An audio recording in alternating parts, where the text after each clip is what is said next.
Hello tout le monde, donc aujourd'hui on se retrouve pour un tuto, non pas un tuto élastique mais bel et bien un tuto East Duct Tape pour pouvoir aujourd'hui réaliser cette petite poche en East Duct Tape qui sera bien pratique pour pouvoir ranger tout un tas de choses comme les clés, puisque je pensais aux clés puisqu'en général c'est ce qui est plus pratique quand on veut sortir, mais également vous pourrez y ranger vos bracelets, votre téléphone pour ne pas le perdre et tout un tas de choses encore.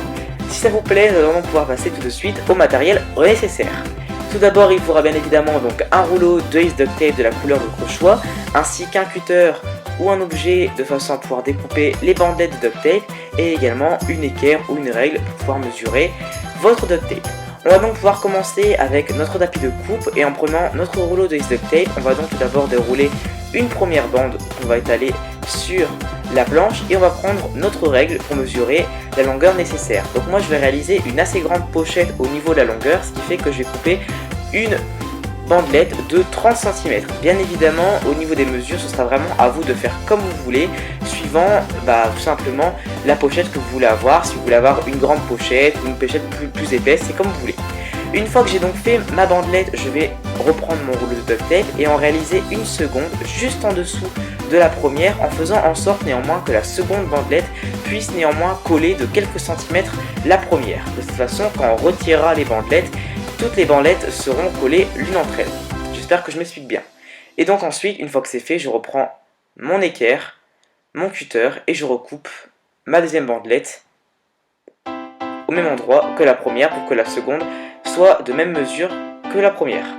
Et ensuite je répète une troisième fois cette étape, donc je reprends une troisième bandelette en faisant en sorte que celle-ci colle légèrement de quelques centimètres la seconde pour qu'elle puisse bien coller toutes les bandelettes, et ensuite je recoupe cette troisième bandelette à 30 cm également. Voilà donc ce que j'obtiens pour le moment. Donc moi pour ma part, la largeur de ma pochette sera plus ou moins bien. Donc une fois que c'est fait, je vais pouvoir retirer mes bandelettes. Pour cela, je vais donc retirer la toute dernière bandelette que je viens de placer. Et ensuite, normalement, si vous avez bien collé vos bandelettes l'une entre elles, elles devraient toutes se retirer toutes seules de cette façon. Une fois que c'est fait, on va donc réaliser exactement la même chose. On va réaliser une seconde partie en replaçant 3 bandelettes de 30 cm les unes contre les autres, comme ceci. Et ensuite, nous n'aurons plus qu'à les retirer une nouvelle fois. Maintenant, étape un petit peu délicate, étant donné que maintenant nous avons deux petites parties de 30 cm chacune, on va maintenant pouvoir les coller l'une entre elles. Donc je prends une première partie de duct tape que je vais placer dans ce sens là, et je vais ensuite prendre ma deuxième partie de duct tape que je vais venir coller face collante contre face collante par dessus. Donc là c'est une étape assez délicate car le duct tape adhère très vite, donc faites attention à ne pas faire de plis, à ne pas déborder, parce que sinon vous ne pourrez pas récupérer ce que vous avez fait et il faudra tout recommencer. Donc veillez à bien placer votre duct tape. Vous allez également remarquer que vous allez sans doute peut-être par certains endroits dépasser, comme là vous voyez que le duct tape a largement dépassé, ce qui est normal parce qu'il est très difficile de réussir à avoir deux bandelettes de duct tape complètement identiques. Donc ce n'est pas grave, on va tout simplement venir prendre notre cutter et venir tout simplement arranger en tout simplement enlevant les parties de duct tape qui tout simplement n'ont pas bien adhéré entre elles, et on va tout simplement ne garder que la partie de duct tape qui a bien adhéré. Donc là j'enlève le duct tape manquant. Vous avez remarqué que l'inconvénient du duct tape c'est que malheureusement on a beaucoup de pertes, mais c'est comme ça. Je retire donc toutes les faces visibles du duct tape de façon à obtenir une bandelette comme ceci où le duct tape a parfaitement bien adhéré entre lui.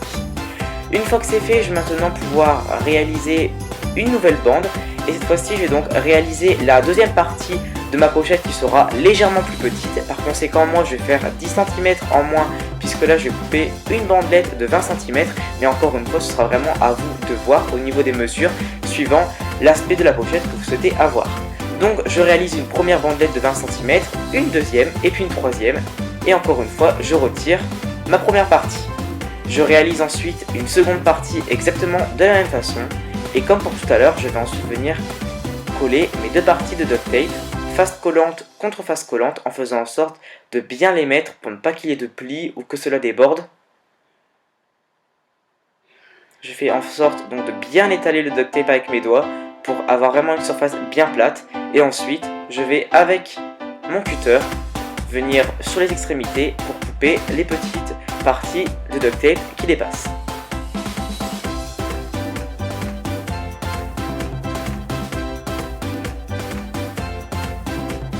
Je fais ça sur toute la bandelette.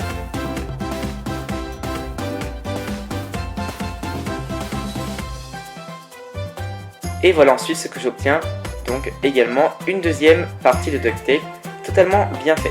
Maintenant on va donc venir tout simplement prendre nos deux bandelettes et vous allez remarquer que la deuxième bandelette que je viens de créer est beaucoup plus épaisse que la première. Par conséquent je vais mesurer ma première bandelette et tout simplement prendre ma seconde, prendre la mesure de la première avec mon équerre et tout simplement enlever l'excédent de duct tape pour que mes deux bandelettes aient exactement la même largeur et que je puisse par la suite venir les consolider ensemble.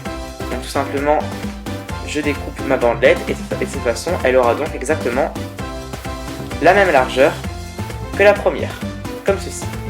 Maintenant on va donc venir créer notre pochette. Je vais donc prendre ma première bandelette donc de 30 cm et je vais y venir coller ma seconde bandelette de 20 cm. Donc tout simplement on va mettre les deux bandelettes comme ceci sur le bas de façon à ce qu'elles puissent être collées et tout simplement maintenant on va donc venir les consolider. Pour cela je vais donc reprendre mon rouleau de duct tape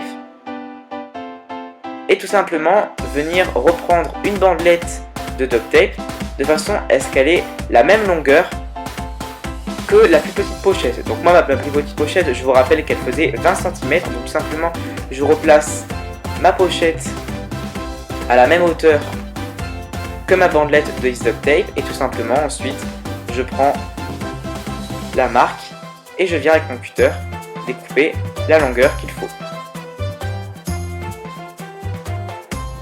Je vais ensuite décoller ma bandelette et tout simplement venir la placer sur ma pochette qui fait de 20 cm et également sur la pochette de 30 cm.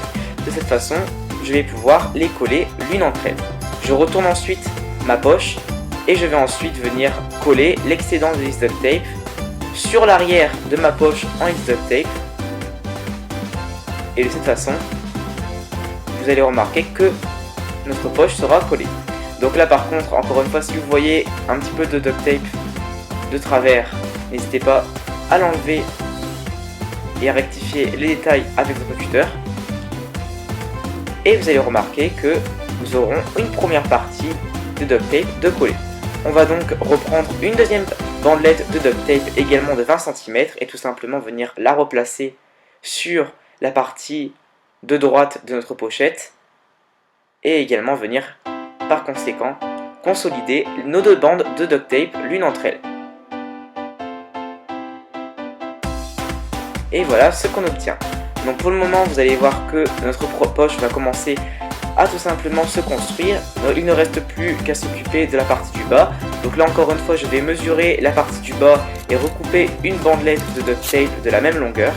Puis tout simplement venir placer cette bandelette également sur la partie du bas pour ensuite venir la recourber à l'arrière de ma poche en duct tape. Et de cette façon ma poche sera faite. Il n'y aura plus qu'une petite ouverture sur le haut pour pouvoir y placer nos différents objets. Donc voilà un petit peu l'allure que cela va prendre. Et notre poche de duct tape sera d'ores et déjà finie. Vous pourrez y mettre à cette ouverture tous vos petits objets.